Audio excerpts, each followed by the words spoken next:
Hello दोस्तों, welcome back Lalit technical classes. आज हम बात करेंगे सप्लीमेंट्री यूनिट यानी पूरक मात्रक।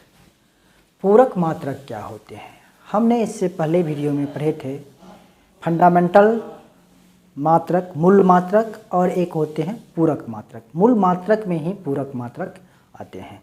तो पूरक मात्रक दो मात्रक आते हैं। पूरक मात्रक के अंतर्गत दो मात्रक आते हैं। एक होते हैं रेडियन, जो समतल कोण का मेजरमेंट करते हैं, उसकी जो मात्रक होते हैं वो रेडियन होते हैं। एक होते हैं घन कोण का मेजरमेंट करते हैं, वो होते हैं स्टेरेडियन होते हैं। ये समतल कोण और घन कोण को जो मापन किया जाता है उसका जो इकाई होते हैं उसे हम पूरक मात्रक कहते हैं। चलिए देखते हैं कि समतल कोण क्या होता है, रेडियन क्या होता है। तो रेडियन, इसका एक अच्छा सा डिफिनेशन लिखा हुआ है। देखिए रेडियन क्या होता है, कहते हैं यह समतल कोण का मात्रक है रेडियन।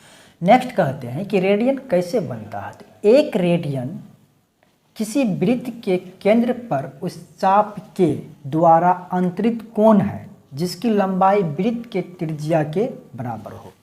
इसने कहा है कि एक रेडियन जो बनेगा ना, मान लेते हैं कि कोई वृत्त हो, कोई मान लेते हैं कोई वृत्त इस तरह से होंगे। चलिए ऐसा कोई वृत्त होगा, तो यहाँ कोई सेंटर होगा। इस सेंटर से यहाँ पर ये जो डिस्टेंस कितना होगा, r डिस्टेंस होंगे। और एक और मान लेते हैं यस कितना r ही होगा और ये l है।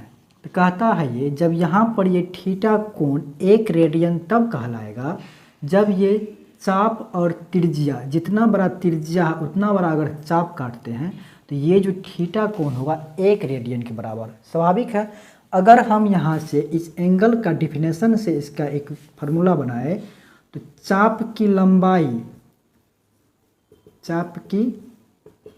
लंबाई बटे क्या होता है, त्रिज्या। और यहाँ पर कंडीशन ये दे दिया है, कंडीशन तो यही न दिया है जिसकी लंबाई वृत्त के त्रिज्या के बराबर हो।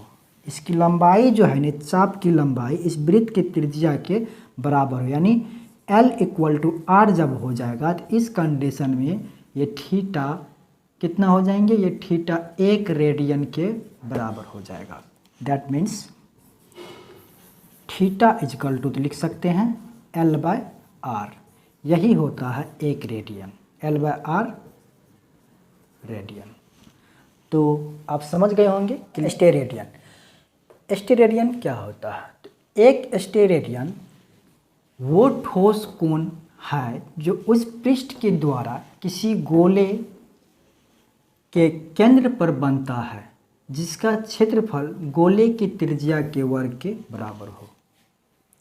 कहने का मतलब हुआ वहाँ पर हम समतल कोण वृत्त आता था और ये घन कोण में एक गोला लेंगे। तो गोला का एक सरफेस शेप लेते हैं हम लोग इस तरह से, देख सकें।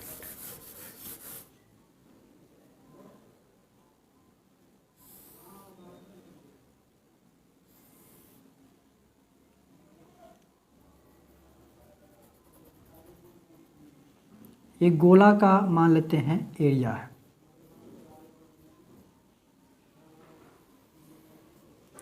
एक छोटा सा एरिया की बात करेंगे हम, ये इसका रेडियस, इसका रेडियस, और यहाँ पर जो कोण बनेंगे एक छोटा सा एरिया, ये एरिया को हम लोग DA कह सकते हैं। DA एक एरिया है और इसका रेडियस R है। एक गोला का सरफेस है छोटा सा, इसका क्षेत्रफल कितना है, DA स्मॉल। तो यहाँ पर जो एंगल बनेगा वो D ओम, इस तरह से एंगल, इसको हम ओम D ओम से या ओम से डिनोट करते हैं। तो ये जो है इसका घन कोण का बराबर क्या होता है, घन कोण का फार्मूला क्या होता है, घन कोण। इसी के अनुसार देखिए ये कहते हैं कि उस पृष्ठ के द्वारा किसी गोले के केंद्र पर बनता है जिसका क्षेत्रफल गोले की त्रिज्या के वर्ग के बराबर होता है। जो एंगल है वो गोले के केंद्र पर बनता है कोण, और वो जो कोण कैसे बनेंगे, इसके क्षेत्रफल और इसके वर्ग त्रिज्या के वर्ग अगर बराबर हो जाएगा, दोनों का अनुपात ये इस पर बने हुए कोण के बराबर होगा। तो घन कोण = लिख सकते हैं गोले का समतल का क्षेत्रफल गोला का जो क्षेत्र होगा, गोले का तल का क्षेत्रफल डिवाइडेड बाय त्रिज्या का स्क्वायर, त्रिज्या का स्क्वायर। तो छोटा सा एंगल बनेगा डी ओमेगा, तो क्या लिखेंगे यहाँ पर घनकोण D omega equal to D A by R square. यानी ये सब्सक्राइब कर ले, क्योंकि आगे जो वीडियो अपलोड करेंगे वो आपके पास शीघ्र ही पहुँच जाए। चलिए आज के लिए इतना ही रहेंगे, धन्यवाद।